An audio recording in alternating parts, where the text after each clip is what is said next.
ಇನ್ನು ಅಡ್ಡ ಮತದಾನವನ್ನ ಗಂಭೀರವಾಗಿ ಪರಿಗಣಿಸಿದ ಬಿವೈ ವಿಜಯೇಂದ್ರ ಬಿಜೆಪಿ ಹೈಕಮಾಂಡ್ ಅನ್ನ ಸಂಪರ್ಕಿಸಿದ್ದಾರೆ. ಬಿವೈ ವಿಜಯೇಂದ್ರ ಅವರು ಬಿಜೆಪಿಯ ರಾಷ್ಟ್ರೀಯ ಅಧ್ಯಕ್ಷರಾಗಿರುವ ನಿತಿನ್ ನಬೀನ್ ಭೇಟಿಗೆ ಸಮಯವನ್ನ ಕೇಳಿದ್ದಾರೆ. ವಿಜಯೇಂದ್ರ ಸೋಮವಾರದ ಒಳಗೆ ಡೆಲ್ಲಿಗೆ ತೆರಳಿ ಭೇಟಿ ಮಾಡಲಿದ್ದಾರೆ. ಅಡ್ಡ ಮತದಾನದ ವಿಚಾರದಲ್ಲಿ ಅಧ್ಯಕ್ಷ ನಿತಿನ್ ನಬೀನ್ ಅವರಿಗೆ ವಿವರಣೆಯನ್ನ ಕೊಡಲಿದ್ದಾರೆ.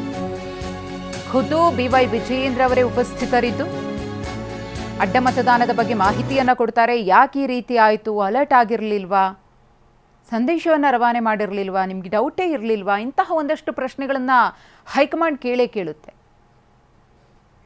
ಆ ಎಲ್ಲ ಪ್ರಶ್ನೆಗಳಿಗೂ ಕೂಡ ವಿಜಯೇಂದ್ರ ಅವರು ಉತ್ತರವನ್ನ ಕೊಡಬೇಕಿದೆ. ನನ್ನ ಹಣ ಬರದಲ್ಲಿ ಬರ್ದಿದ್ದನ್ನ ಯಾರೂ ಕೂಡ ತಪ್ಸಕ್ಕಾಗೋದಿಲ್ಲ. ಇನ್ನೊಬ್ರು ಹಣೆ ಬರದಲ್ಲಿ ಬರ್ದಿದ್ದು ನಾನು ಕೂಡ ತಪ್ಸಕ್ಕಾಗಲ್ಲ. ಈ ಎಲ್ಲ ಬೆಳವಣಿಗೆಯಿಂದ ವಿಚಲಿತವಾಗಿ ಓಡೋಗ್ತಕ್ಕಂಥ ವಿಜಯೇಂದ್ರ ನಾನಲ್ಲ. ನಾನೊಬ್ಬ ಪಕ್ಷದ ಕಾರ್ಯಕರ್ತ ಇದ್ದೇನೆ, ಭಾರತೀಯ ಜನತಾ ಪಾರ್ಟಿ ಅಧ್ಯಕ್ಷ ಇದ್ದೇನೆ, ಯಡಿಯೂರಪ್ಪವ್ರ ಮಗನೂ ಕೂಡ ಇದ್ದೇನೆ. ಇವೆಲ್ಲನೂ ಕೂಡ ಅರಗಿಸ್ತಕ್ಕಂಥ ಶಕ್ತಿ ನನಗೂ ಕೂಡ ಇದೆ. ಯಾರಿಗೆ ಏನು ಮಾಹಿತಿ ಕೊಡ್ಬೇಕು ಕೊಡ್ತೇನೆ. ಧನ್ಯವಾದಗಳು. Thank you.